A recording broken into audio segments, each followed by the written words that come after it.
여러분, 혹시 어젯밤 잠들기 전에 이런 생각해 보신 적 있나요?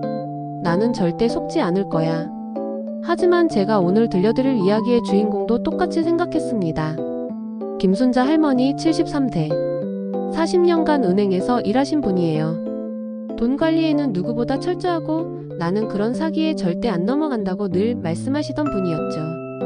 그런데 지난달 단 30분 만에 평생 모은 적금 2,800만 원을 모두 잃으셨습니다. 어떻게 이런 일이 가능했을까요? 오늘 이 영상을 끝까지 보시면 여러분과 여러분의 가족이 절대 이런 피해를 당하지 않을 수 있는 확실한 방법을 알게 되실 거예요. 지난 3월 15일 오후 2시 김순자 할머니는 평소처럼 집에서 TV를 보고 계셨어요. 그때 휴대폰이 울렸습니다. 발신자 표시에는 0212345678이라고 나왔고 상대방은 이렇게 말했어요. 안녕하세요, 어머님. 국민은행 보안팀 박지훈 과장입니다. 어머님 명의로 개설된 계좌에서 이상 거래가 발견되어 연락드렸습니다. 할머니는 깜짝 놀라셨죠. 무슨 이상 거래요? 어머님 계좌에서 온라인 쇼핑몰 결제가 계속 시도되고 있습니다. 금액이 580만 원인데 혹시 구매하신 거 맞으신가요? 아니에요. 저는 인터넷 쇼핑 같은 거 안 해요. 그러면 누군가 어머님 개인정보를 도용해서 사용하고 있는 것 같아요. 지금 당장 조치를 취하지 않으면 계좌의 모든 돈이 빠져나갈 수 있어요. 이 순간 김순자 할머니의 심장은 쿵쿵 뛰기 시작했어요. 평생 모은 돈이 사라질 수도 있다는 공포감이 엄습했거든요. 그럼 어떻게 해야 해요? 일단 안전한 계좌로 돈을 옮겨드릴게요. 금융감독원에서 지정한 안전 계좌예요. 어머님이 직접 ATM에 가셔서 이체해 주시면 됩니다. 여기서 잠깐 여러분은 벌써 이상함을 느끼셨나요? 하지만 당황한 할머니는 그럴 여유가 없었어요. ATM 앞에 도착하셨나요? 지금부터 제가 안내해 드릴 테니까 정확히 따라하세요. 먼저 현금 카드를 넣어주세요. 할머니는 시키는 대로 했습니다. 이제 이체 메뉴를 누르세요. 계좌번호는 510-12-34만 5,678이고 예금주는 금융감독원 안전계좌입니다. 금액은 얼마를 넣어요? 일단 200만 원부터 옮겨보세요. 시스템 확인 후에 나머지도 옮기겠습니다. 첫 번째 이체가 완료되자 상대방은 더욱 급박하게 말했어요. 어머님, 지금 해킹 시도가 더 늘어나고 있어요. 빨리 나머지 돈도 옮겨야 해요. 1,000만 원을 더 이체해주세요. 할머니는 점점 더 불안해지면서도 은행 직원이 그러는데 뭔가 이유가 있겠지라고 생각하며 계속 이체했어요. 마지막으로 1,600만 원을 더 옮겨주세요. 그러면 모든 돈이 안전해집니다. 총 3번의 이체로 2,800만 원이 모두 사라졌습니다. 통화가 끝나고 30분 후 할머니가 실제 국민은행에 전화해보니 충격적인 사실을 알게 되었어요. 고객님, 저희는 그런 전화를 드린 적이 없습니다. 보이스 피싱을 당하신 것 같은데. 그 순간 할머니는 무릎이 꺾여 주저앉고 말았어요. 여러분, 지금 이 이야기를 들으면서 어떤 기분이 드시나요? 나는 절대 안 속을 텐데 라고 생각하고 계신가요? 하지만 통계를 보면 정말 충격적이에요. 작년 한 해 보이스 피싱 피해액이 9,276억 원을 넘어섰거든요. 하루에 25억 원씩 사라지고 있는 거죠. 그리고 피해자의 70%가 50세 이상이에요. 왜 하필 중장년층과 노년층이 더 많이 당할까요? 첫째, 예의가 몸에 밴 세대이기 때문이에요. 은행 직원이라고 하면 일단 믿고 정중하게 대응하시죠. 둘째, 가족에 대한 걱정이 커요. 자녀가 사고를 당했다거나 손자가 위험에 빠졌다는 말에 이성을 잃게 되시거든요. 셋째, 디지털 기술에 대한 두려움이 있어요. 해킹이나 개인정보 유출 같은 말만 들어도 겁부터 나시죠. 이런 심리를 악용하는 게 바로 보이스 피싱 범죄자들이에요. 김순자 할머니가 당한 건 금융기관 사칭형이었는데 사실 보이스 피싱 수법은 정말 다양해요.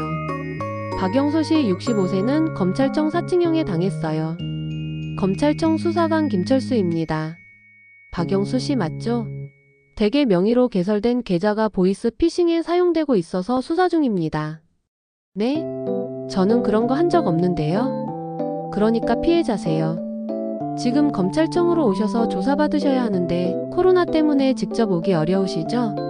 전화로 신원 확인 절차를 도와드릴게요. 결국 박영수 씨는 수사협조라는 명목으로 1,500만 원을 송금했어요. 이명희 할머니 71세는 가족 사고 사칭형에 당하셨어요. 할머니, 저 민수예요. 사고가 났어요. 어머, 민수야. 무슨 사고? 차 사고가 났는데 상대방이 다쳤어요. 합의금을 지금 당장 줘야 해서. 할머니, 도와주세요. 평소 손자 목소리와 비슷하게 들렸고 울먹거리는 소리까지 더해져서 할머니는 의심할 겨를이 없었어요. 얼마가 필요한데? 800만 원이요. 은행에서 할머니 카드로 출금해서 계좌 이체해 주시면 돼요. 결국 할머니는 손자를 구하겠다는 일념으로 800만 원을 보냈어요.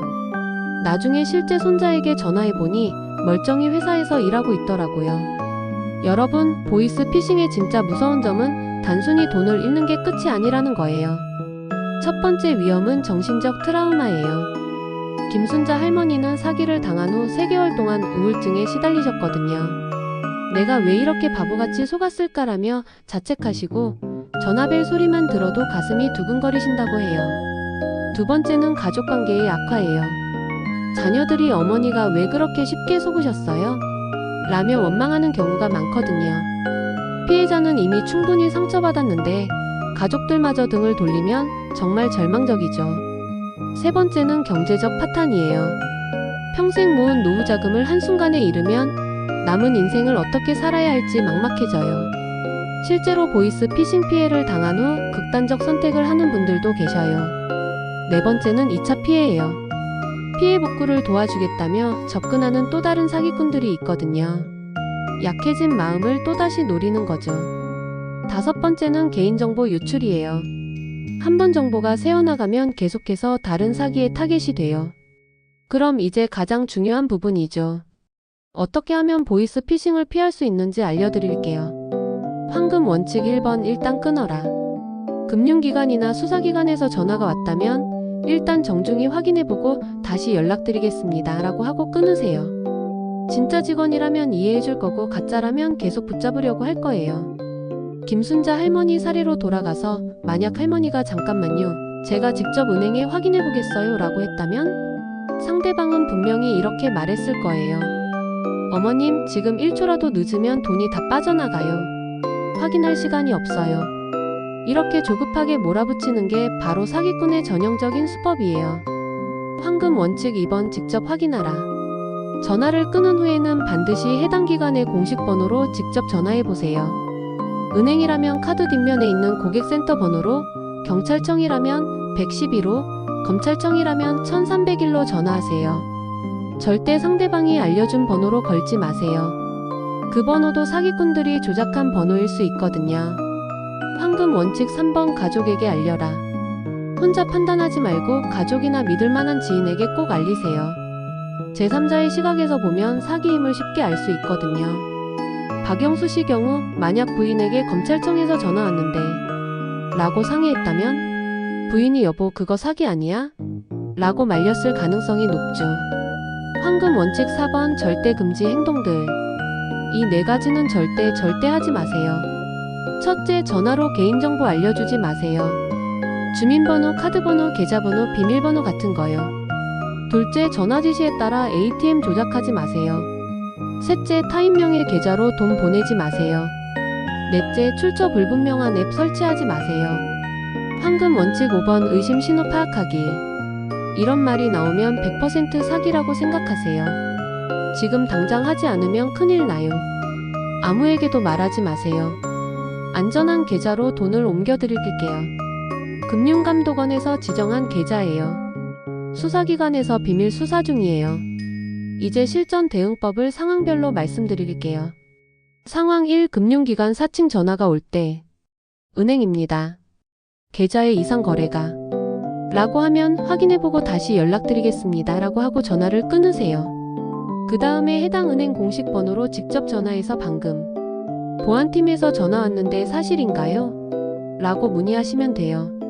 상황 2, 수사기관 사칭 전화가 올 때. 검찰청, 경찰청입니다. 수사에 협조해주세요 라고 하면 직접 방문하겠습니다. 또는 변호사와 상의 후 연락드리겠습니다 라고 하세요. 그리고 110이나 1301로 직접 확인하고 가족에게 즉시 알리세요. 상황 3. 가족 사고 사칭 전화가 올 때 할아버지 할머니 사고 났어요 라고 하면 지금 어디 있니? 직접 얼굴 보고 이야기하자라고 하세요. 그리고 해당 가족에게 직접 전화해서 안전 확인하시고요. 목소리가 비슷해도 절대 믿지 마세요. 요즘 보이스 피싱은 정말 정교해졌어요. AI 기술을 활용해서 실제 가족 목소리를 복제하기도 하고 스미싱이라고 하는 문자 사기와 결합해서 더욱 그럴듯하게 꾸미기도 해요. 발신자 표시 조작도 일상화되었거든요. 실제 은행이나 공공기관 번호로 표시되게 할 수 있어요. 그래서 발신자 표시만 보고 믿으면 안 돼요. 카카오톡이나 문자 메시지로 먼저 접근한 후 전화로 이어지는 수법도 늘고 있어요. 문자로 안내드린 대로 확인 전화드렸습니다 라며 신뢰감을 높이는 거죠. 만약 보이스 피싱을 당했다면 패닉 상태가 되기 쉬워요. 하지만 이때야말로 냉정함을 유지해야 피해를 최소화할 수 있어요. 즉시 행동해야 할 것들을 말씀드릴게요. 1단계 112에 즉시 신고하기. 골든타임은 1시간이에요. 2단계 해당 은행에 지급정지 요청하기. 3단계 금융감독원 사이버신고센터에 신고하세요. 4단계 통신사에 연락해서 휴대폰 사용 중단 신청하세요. 추가 피해를 방지하는 거예요. 5단계 신용정보회사에 연락해서 신용정보 도용 방지 서비스를 신청하세요. 심리적 회복 방법도 중요해요. 자책하지 마세요. 당신만 당한 게 아니에요. 하루에 평균 1,500명이 당하고 있거든요. 주변에 도움을 요청하세요. 혼자 끙끙 앓지 말고 가족이나 친구들에게 상황을 알리고 위로받으세요. 전문가의 도움을 받으세요. 필요하다면 심리상담을 받는 것도 좋아요. 보이스 피싱 예방은 평상시 습관에서 시작돼요. 휴대폰에 가족들 전화번호를 아들, 딸, 손자 이렇게 저장해 두세요. 그러면 실제 가족이 전화할 때와 사기꾼이 전화할 때를 구분할 수 있어요. 가족들과 비밀 암호를 정해두는 것도 좋아요. 할머니, 사고 났어요 라는 전화가 오면 우리가 정한 암호가 뭐지?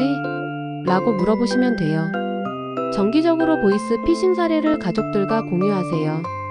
식구들이 모이는 자리에서 요즘 이런 사기가 유행한다더라라며 정보를 나누는 거예요. 스마트폰 사용자라면 후우 같은 스팸 차단 앱을 설치하세요. 대부분의 보이스 피싱 번호는 이미 데이터베이스에 등록되어 있거든요. 여러분, 긴 영상 끝까지 봐주셔서 정말 고마워요. 김순자 할머니의 이야기로 시작했는데 다행히 할머니는 지금 보이스 피싱 예방 강사로 활동하고 계세요. 내가 당한 아픔을 다른 분들은 겪지 않았으면 좋겠다는 마음으로요. 보이스 피싱은 분명히 막을 수 있는 범죄예요. 오늘 배운 내용들을 꼭 기억해 주시고 주변 분들께도 알려주세요. 특히 부모님이나 조부모님께 이 영상을 꼭 보여드리세요. 사랑하는 가족을 지키는 것은 우리 모두의 책임이니까요. 마지막으로 이것만은 꼭 기억해 주세요. 의심스러우면 일단 끊어라. 혼자 판단하지 말고 가족과 상의하라. 절대 서두르지 말고 직접 확인하라. 오늘부터 여러분의 휴대폰에 이 세 가지 원칙을 메모해 두시기 바라요. 보이스 피싱 없는 안전한 사회에 우리 모두가 함께 만들어갈 수 있어요. 구독과 좋아요, 그리고 댓글로 여러분의 경험이나 추가 궁금한 점들을 남겨주세요. 감사합니다.